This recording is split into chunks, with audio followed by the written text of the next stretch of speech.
Bonjour.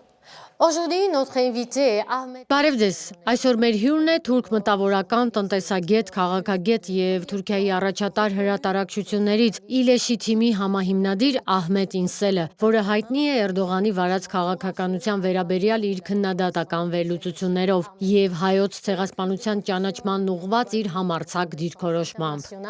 Mais l'on est également contraint à vivre en France, loin de son. Այս ամենը նրան միջազգային մեծ ճանաչում բերեց, բայց նաև պարտադրեց հայրենիքից հեռու Ֆրանսիայում բնակություն հաստատել։ Ինսելը սերում է քեմալական կողմնորոշումով մուսուլմանական ընտանիքից։ Մեծացել է Ստամբուլի Կուրտուլուշ բազմազգ թաղամասում։ Բարձրագույն կրթությունը շարունակել է Սորբոնի համալսարանում և տնտեսագիտության դոկտորի կոչում ստացել։ S'est déroulé entre les deux pays. Il a été maître de conférence, puis Նրա համալսարանական կարիերան անցել է երկու երկրների միջև, եղել է Սորբոնի համալսարանի պրոռեկտոր, ինչպես նաև Ստամբուլի Գալաթասարայի համալսարանի պրոֆեսոր։ Նա հրատարակել է գրականության ասպարեզում Նոբելյան մրցանակակիր Օրհան Փամուկի գործերը։ il estime qu'il a notamment publié les œuvres du lauréat du prix Nobel de littérature Orhan Pamuk. Bonjour. Պարոն Ինսել, բարև ձեզ, շնորհակալություն մեր հրավերն ընդունելու համար։ Բարև ձեզ, շնորհակալություն այս հանդիպումը կազմակերպելու համար։ Avant de vous poser ma toute première question, je dois avouer qu'en 14 ans de... Նախքան ձեզ առաջին հարցը տալը պետք է խոստովանեմ, որ իմ 14 տարվա կարիերայի ընթացքում դուք առաջին թուրքն եք, որի հետ հարցազրույց եմ վարում։ Թուրքիայում արդեն 100 տարի է հակահայկական քարոզչություն է ծավալվում և դեռ մանկապարտեզից երեխաներին սովորեցնում են, որ հայերը թշնամի են, անգամ հայ բառը օգտագործվում է որպես վիրավորանք։ Նման իրավիճակում ինչպես եք դուք գիտակցել, որ Օսմանյան կայսրությունը հայերին ցեղասպանության է ենթարկել։ Le prédécesseur de la Turquie d'aujourd'hui a commis le génocide des Arméniens.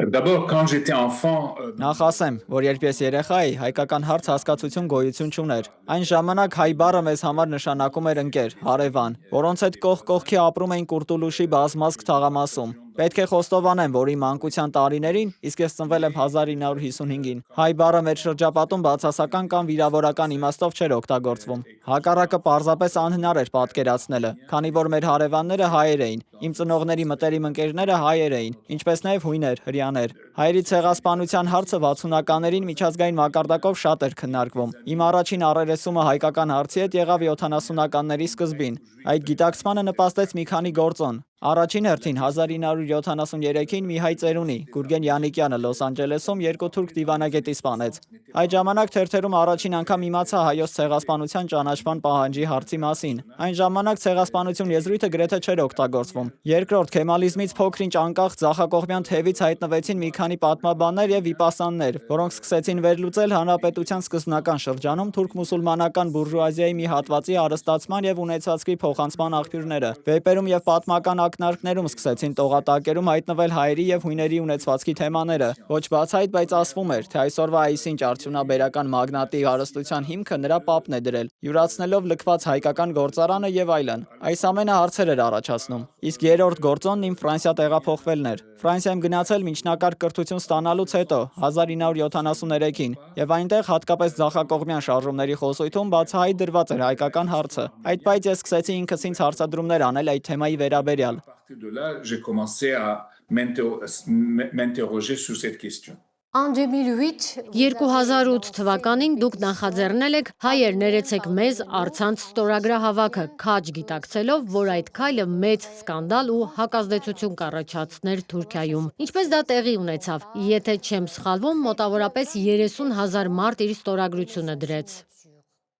Alors, nous sommes quatre à avoir écrit. Մենք 4 հոգով ենք, որ այդ տեքստը գրեցինք եւ սկսեցինք այդ ստորագրահավաքը։ Ամենից շատ մեզ մոտիվացրել էր դրանից 1 տարի առաջ մեր ընկերոջ Հրանտ Դինկի սպանությունը։ Մեզ համար դա իր տեսակով յուրատեսակ պարտք էր Հրանտի հիշատակի առջև, որ շարունակեինք Հրանտի սկսած գործը, որով նա զբաղվում էր տասնամյակից ավելի։ Նպատակն էր նախ բարձրաձայնել հայոց ցեղասպանության հարցի մասին, բայց միևնույն ժամանակ երկխոսություն ստեղծել, որպեսզի ցեղասպանության ճանաչումը տեղի ունենա գիտակցման, այլ ոչ թե պարզապես փաստի արձանագրման միջոցով։ Իսկ մինչ այդ 90-ականներից երիտասարդ պատմաբաններն արդեն սկսել էին վերլուծել հայերի ջարդերը, ավելի ու ավելի հաճախ օգտագործելով ցեղասպանություն հասկացությունը։ Եվ դա միայն 1915-ը չէր, խոսվում էր նաև 1955-ի ջարդերի մասին, որոնցով գնացին հույները, հայերը, հրեաները։ Այսինքն մենք գտնվում էինք մի ժամանակաշրջանում, երբ առերեսվում էինք Թուրքիայի Հանրապետության վերջին 100 տարվա պատմության հետ։ Ոչ միայն հայերի ցեղասպանության, այլև փոքրամասնությունների կամ ձախակողմյանների դեմ կիրառված բազմաթիվ բռնությունների փաստերին, հատկապես 1980-ի հեղաշրջումից հետո։ Իսկ 2008-ի մեր այդ քայլը հռչակագիր չէր, որի միջոցով մենք պարզապես ճանաչում էինք ցեղասպանությունը։ Մենք այլ սերունդ էինք, հերու բուն ցեղասպանության տարիներից։ Հանրությանն ուղղված բաց խնդրագրում, որը ստորագրեց մոտ 32,000 մարդ։ Մենք ներողություն էինք խնդրում հայերի Թուրքիայում տեղի ունեցած ջարդերի մեծ եղեռնի հիշողությունը պահպանել չկարողանալու, այն կոծկելու եւ այդ ժխտողականությունը շարունակելու համար։ Դա ներման խնդրանք էր հիշողության համար։ Այս հարցը բարձրացնել չկարողանալու եւ ինչ որ առումով առանց անունը ուղղակիորեն տալու Իրան դինքին պաշտպանել չկարողանալու համար։ De demander sans le nommer, de demander pardon d'en avoir pas pu protéger Hrant Dink. Բայց Թուրքիայում ցեղասպանություն բառի օգտագործումն արգելված չէ, կարծեմ քրեական օրենսգրքում հոդված կա դրա դեմ։ Non, le mot n'est pas interdit à utiliser. Ոչ, այդ բառն արգելված չէ։ Մենք Իլեթիշիմում հրատարակում ենք գրքեր, որոնց վերնագրում կա հայոց ցեղասպանություն արտահայտությունը։ Օրինակ Ռայմոնդ Գևորգյանի հայտնի մեծ աշխատությունը Հայոց ցեղասպանությունը մենք թարգմանել ենք 2013-ին, եւ այն մինչ օրս վաճառվում է գրախանութներում։ Ճիշտ է, ժամանակ առ ժամանակ որոշ դատախազներ կամ դատավորներ նախաձեռնում են հետաքննություններ։ Դա որակելով որպես թուրք ազգի հանդեպ վիրավորանք։ Հայտնի 301-րդ հոդվածն է, բայց դա համակարգային բնույթ չի կրում։ Այո, մեզանում այս տերմինն օգտագործվում է, թեև երբեմն կարող է հանգեցնել դատական քաշքշուկների, որոնք սակայն առայժմ լուրջ հետևանքների չեն հանգեցնում։ Ça n'aboutit pas à beaucoup de conséquences pour le moment. Je dis bien pour le moment. En répondant à ma première question, vous avez dit... Ի պատասխան իմ առաջին հարցի, դուք ասացիք, որ ձեր մանկության տարիներին հայերի հանդեպ ատելություն չեք տեսել, բայց համացանցում կան բազմաթիվ տեսանյութեր, որտեղ երևում է, թե ինչպես են թուրքական դպրոցներում երեխաներին սովորեցնում, որ հայերը թշնամի են։ Գուցե ինչ-որ պահից է այդ վերաբերմունքը փոխվել։ Oui, mais ça c'est plus tard. Oui. Ce n'est pas quand j'étais enfant. Oui. Ça c'est un peu plus Այո, ավելի ուշ է եղել։ Դա իմ մանկության տարիները չէր։ Դա տեղի ունեցավ հիմնականում 70-ականներից հետո եւ հատկապես 1980-ի ռազմական հեղաշրջումից հետո։ 70-ականներին, երբ Ասալան սկսեց սպանել թուրք դիվանագետներին, իշխանությունների կողմից եղավ հակազդեցություն։ Իսկ 1980-ի հեղաշրջումից հետո Թուրքիայի պաշտոնական պատմության էջերում սկսեցին շրջանառել պատմություններ, թե հայկական զինված խմբավորումները ջարդեր են իրականացրել, որոնք իբր տեղի են ունեցել 20-րդ դարի սկզբին, ռուսական օկուպացիայի ժամանակ Արևելյան Անատոլիայում, Էրզրումում եւ այլն։ Դրանք ներկայացվում էին որպես վրեժխնդրության գործողություններ, բայց մատուցվում էին որպես թուրքերի կոտորածներ, որոնք հայերն էին իրականացրել։ Այս թեմաները ասպարեզ հանվեցին շատ ավելի ուշ, որպես Ասալայի գործողությունների հակազդեցություն։ aux assassinats de Asala. Après la guerre de 2020 թվականի պատերազմից հետո Էրդողանը ինչպես կարող է ներկայանալ որպես խաղաղարար, եթե ուղղակիորեն աջակցել է Ադրբեջանի ագրեսիային։ Արդյոք այս դիրքորոշումը պարզապես ցեղասպանության ժխտման քաղաքականության շարունակությունը չէ, ուղղակի այլ միջոցներով։ Alors, en Turquie, depuis une vingtaine de Թուրքիայում վերջին 20-30 տարիներին գործում է պաշտոնական կարգախոս, ըստ որի Ադրբեջանը եւ Թուրքիան մեկ ազգ երկու պետություն են, իսկ նախկինում նման բան չկար։ Սա թուրքական նացիոնալիզմն է, բայց կա նաեւ երկրորդը նյութական գործոնը։ Էրդողանի համար նացիոնալիզմից բացի կա տնտեսական շահեր, քանի որ Ադրբեջանը Թուրքիայի խոշորագույն ներդրողներից է, իսկ ադրբեջանական նավթն ու գազը կենսական նշանակություն ունեն Թուրքիայի համար։ Թուրքիան էներգակիրներ չունի, իսկ Ադրբեջանի նավթն անցնում է Վրաստանով, հասնում Թուրքիա եւ այնտեղից էլ արտահանվում։ Իդեպ այդ թվում Իսրայել, չնայած Էրդողանի ակա-իսրայելական հռետորաբանությանը։ Այնպես որ այստեղ հարցը ոչ թե զուտ ցեղասպանությունն է, այլ ավելի շատ իշխանական եւ տնտեսական շահեր։ une relation de pouvoir et d'intérêt. Alors dans ce cas-là, Այդ դեպքում ձեզ կա արդյոք հնարավորություն, որ Հայաստանը մանևրի ընդդեմ Անկարա-Բաքու տանդեմի։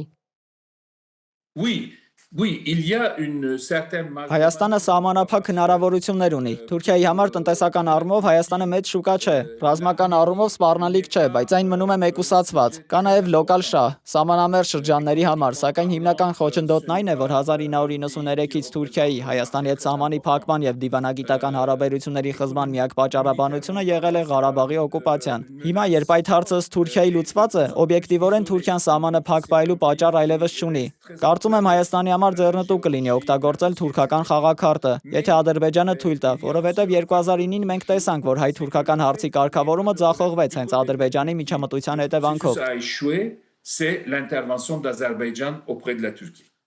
Oui. Et on voit que ces derniers temps... Վերջին շրջանում տեսնում ենք այցելություններ, հատկապես հայկական կողմից։ Նիկոլ Փաշինյանի ժեստերը Էրդողանի հանդեպ մասնակցեց նրա երթմնակալությանը, աշխատանքային այցեր ունեցավ, Էրդողանի հետ հանդիպեցի Նյու Յորքում։ Այս ամենը մեծ արձագանք գտավ հայ հասարակության շրջանում։ Չնայած այս քայլերին, թուրքական կողմից ոչինչ առաջ չի գնում, որն է այսօրվա կարգավորման իրական խոչընդոտը։ Rien ne bouge côté turc, on le voit. Et quel est le véritable obstacle à la normalisation d'aujourd'hui? L'influence de Ադրբեջանի ազդեցությունը Թուրքիայի վրա։ c'est le principal obstacle. Et maintenant, l'Arménie dit que plutôt le... Մեզանում Հայաստանի վարչապետն ասում է, որ պատրաստ է խաղաղության պայմանագիրը ստորագրել, որ խաղաղությունը վրա է հասել։ Ամենուրեք դա են haytararում։ On annonce Alors, il partout. faut probablement que l'Azerbaïdjan Ես Թուրքիայում չեմ եւ կարծիքս հերվից եմ հայտնում, բայց վերը նշածս հենց հիմնական խոչընդոտն է։ Այսօր Հայաստանի վարչապետը հայտարարում է, որ պատրաստ է ստորագրել խաղաղության պայմանագիրը, բայց իմ տպավորությամբ Ադրբեջանն է վերահսկում իրավիճակը։ Թուրքիան չի գնա հարաբերությունների կարգավորման, եթե Ադրբեջանն իր համաձայնությունը չտա։ Մի հանգամանք կա, որի վրա հարկավոր է ուշադրություն դարձնել։ Ադրբեջանը Թուրքիայի վրա մեծ ազդեցություն ունի իր նավթով, եւ ներկայիս իրավիճակում, երբ Թուրքիան հարկադրված է Իրանից գազ չգնել, Ռուսաստանից նավթ չգնել, Ադրբեջանը այս տեսակետից ուժեղ է։ Էրդողանը պրագմատիկ է արտաքին քաղաքականության մեջ, թեև դեսպոտ է իր երկրի ներսում, պրագմատիկ, որը կարող է երկու իրարամերժ բան անել՝ մեղադրել Իսրայելին, բայց շարունակել առևտուր անել։ Այս առումով գուցե Թուրքիան Հայաստանի համար մի պատուհան բացի, եթե Հայաստանի եւ Ադրբեջանի միջև խաղաղություն հաստատվի։ Թուրքիան շահագրգռված է եւ կարող է դրդել Հայաստանին եւ Ադրբեջանին բացել Զանգեզուրի միջանցքը, որ Նախիջևանն ուղիղ կապ ունենա Ադրբեջանի հետ։ Երեք երկրների միջև եղած դիվանագիտական վերջին թարմացումներին մանրամասն չեմ տիրապետում, որ ավելին ասեմ այս մասով։ détails pour pouvoir porter un jugement plus poussé. Officiellement, vous le savez qu'il n'existe pas des relations diplomatiques, mais... Իհարկե, պաշտոնապես դիվանագիտական հարաբերություններ չկան, բայց պատվիրակությունները երբեմն հանդիպում են։ Մի քանի ամիս առաջ սահմանին հանդիպում եղավ, բայց կարծես թե հարցը փակուղում է։ Pour négocier l'ouverture des frontières, mais il nous semble que cette question reste un point mort. Rien ne bouge. J'espère que cette question va s'ouvrir parce que objectivement Հույս ունեմ, որ այդ հարցը ընթաց կստանա, քանի որ օբյեկտիվորեն երկու երկրներն էլ շահագրգռված են տնտեսական եւ մշակութային փոխանակումներով։ Մենք Հրանտինքի հիմնադրամի միջոցով փորձում ենք պահպանել Հայաստան-Թուրքիա մշակութային կապերը։ Տարօրինակ է, որ Ստամբուլի եւ Երևանի միջև կան ուղիղ չվերթներ, որոնք մասնավոր ընկերություններն են իրականացնում, բայց պաշտոնական հարաբերություններ չկան։ Ես շատ զգուշավոր եմ լավատեսության հարցում, քանի որ 2008-ից 2010 թվականներին եղած ճգնաժամի ժամանակ հայերի մեծ հոսք եղավ Թուրքիա։ Հայ եւ թուրք երիտասարդները միասին ամառային ճամբարների էին մասնակցում։ Մոտավորապես 20-30 հազար հայ եկավ Թուրքիա աշխատելու եւ տպավորություն ստեղծվեց, թե դիվանագիտական հարաբերությունները կարգավորվում են, բայց 2009-ին դիվանագիտական հարաբերությունների հաստատման բանակցությունները ձախողվեցին։ Մեր հույսերը իդերև եղան։ Ես մեծ հույսեր չունեմ, որ հարաբերությունները կհաստատվեն եւ ոչ այն բանի համար, որ դրա անհրաժեշտությունը չկա, այլ որ Ադրբեջանը փակուղի կմտցնի այս գործընթացը։ Je suis méfiant à cause de capacité de blocage dont dispose Azerbaïdjan sur ce sujet. Mais qu'en pensez-vous? Ինչ եք կարծում, թուրքական քաղաքացիական հասարակությունը պատրաստ է բաց երկխոսության հայերի հետ, հաշվի առնելով, որ թուրքական պետությունը միշտ ժխտել է ցեղասպանությունը։ Անկեղծ ասած, միայն պետությունը չէ, որ ժխտում է։ Թուրքիայի բնակչության մոտ 80%-ը նույնպես ժխտում է այոց ցեղասպանությունը։ Le génocide des Arméniens. Oui. Այդ դեպքում ինչպես եք պատկերացնում հայ-թուրքական բարեկամությունը։ Je ne sais pas. Je ne sais pas. Je pense que Չգիտեմ, չեմ կարող ասել, թե ինչպիսին կլինի այդ բարեկամությունը, բայց կարծում եմ, որ պետք է զուգահեռաբար շարունակել հիշողության վերականգնման աշխատանքը։ Դեմոկրատացումը խոսքի ազատությունն է, խղճի ազատությունը։ Դա միակ զենքն է, որ մենք ունենք իրազեկելու եւ քննարկելու համար։ Թուրքական պետությունը եւ թուրք ժողովրդի մեծամասնությունը այոց ցեղասպանությունը չի ճանաչում, եւ դա երկու երկրների հարաբերությունների բացման միակ խոչընդոտն է, քանի որ ես չեմ կարծում, որ թուրք հասարակությունը պատրաստ է ճանաչելու այոց ցեղասպանությունը։ Դա տեղի չի ունենա առաջիկա 100 տարում։ եթե այս հարցը ինչ-որ առումով շրջանցելու տեղ չլինի, սակայն կարծում եմ, որ մեր հասարակությունների միջև հարաբերությունների վերահաստատումը կհեշտացնի հենց թուրք ժողովրդի շրջանում քննարկումը, երբ նա ինքն իրենց հարց կտա ցեղասպանության մասին։ sur le génocide.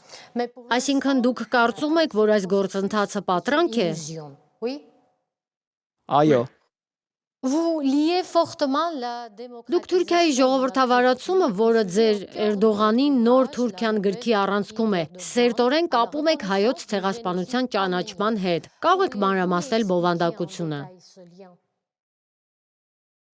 Ce n'est pas que le génocide des Arméniens, c'est... խոսքը միայն հայոց ցեղասպանության մասին չէ։ Ինչպես քիչ առաջ ասացի, սա Թուրքիայի հասարակության հիշողության առերեսումն է անցյալում եղած այն բոլոր բռնությունների հետ, որոնք տեղի են ունեցել Թուրքիայում վերջին 100 տարում։ Բռնություններ, որոնք հետք են թողել։ Եվ այս չճանաչելը բռնության այս ժխտումը ներառյալ հայոց ցեղասպանության, բայց նաև հույն եւ հրյա փոքրամասնությունների դեմ տարբեր մասշտաբի ճնշումները 1938-ին ալևիների կոտորածը, Դերսիմի ջարդերը հանգեցնում են նրան, որ այդ հիշողությունների ժխտման պատճառով թուրք հասարակության երևակայության մեջ մշտապես բռնության բռնկման հակում կա։ Կարելի ասել, սրանով քնեցրած բռնարարը կարող է արթնանալ, այսինքն այն ինչ ճնշվում է, պարբերաբար վերադառնում է տարբեր մակարդակներում, սոցիալական հարաբերություններում, առօրյա կյանքի շփումներում, միջանձնային հարաբերություններում եւ այլն։ Հետևաբար ժողովրդավարացումը խղճի ազատությունն է։ Խոսքի ազատությունը թույլ է տալիս, ինչպես տեսանք 2000-ականներին, երբ Թուրքիայում սկսեցին քննարկել, բացատրել, գրքեր հրատարակել ցեղասպանության եւ բռնությունների թեմայով։ Ապրիլի 24-ին ցեղասպանության զոհերի հիշատակի ոգեշնչման արարողություններ իրականացնել Ստամբուլի Թաքսիմ հրապարակում, մարդկանց իրազեկել, քննարկել եւ գիտակցել տեղի ունեցածը։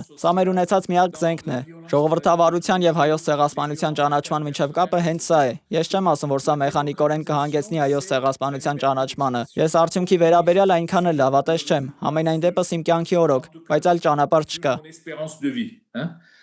Mais il n'y a pas d'autre moyen. Merci beaucoup et pour clore. Շատ շնորհակալություն եւ եզրափակելով մեր հարցազրույցը։ Ո՞րն է ձեր խոսքը հայ լսարանին։ Դուք նշում եք, որ թուրք եք, որը ճանաչում է հայոց ցեղասպանությունը, պայքարում եք դրա համաշխարհային ճանաչման համար։ Alors, je reconnais le génocide des Arméniens. Այո, ես իսկապես ճանաչում եմ հայոց ցեղասպանությունը եւ մասնակցել եմ ապրիլի 24-ի հիշատակի բոլոր միջոցառումներին, որոնք կազմակերպվել են Թուրքիայում 2009-ից մինչև 2015-16 թվականները։ Այդ տարիներին առաջին անգամ էին նման հրապարակային միջոցառումներ կազմակերպվում։ Իհարկե, նախկինում Մարդու իրավունքների ասոցիացիայի կողմից եղել էին որոշ փորձեր, բայց այդ տարիներին հանրային միջոցառումները առաջիններն էին։ Ցավոք, դրանից հետո մենք այլևս չենք կարողանում կազմակերպել։ Այս առումով հարկավոր է նաև նշել, որ նահանջել ենք 2000-ականների մեր նվաճած դիրքերից, բայց կարծում եմ ամենակարևորն այն է, որ Թուրքիա-Հայաստան հարաբերությունները, ինչպես նաև թուրք եւ հայ հասարակությունների միջև հարաբերությունները չպետք է սահմանափակել միայն հայոց ցեղասպանության ճանաչմամբ։ Սա կարևոր թեմա է։ Ես լիովին կողմ եմ, որ հայոց ցեղասպանությունը նախ եւ առաջ ճանաչի թուրք հասարակությունը, նույնիսկ Թուրքիայի պետությունից առաջ։ Սակայն մյուս կողմից ես այնքան էլ լավատես չեմ, որ դա տեղի կունենա տեսանելի ապագայում։ Բայց դա չի նշանակում, որ մենք անելիք չունենք երկխոսություն ստեղծելու ուղղությամբ։ Հենց այդ երկխոսությունն է, որ գուցե թույլ կտա մեզ հաղթահարել ճանաչման եւ ժխտման առջև ծառացած խոչընդոտները։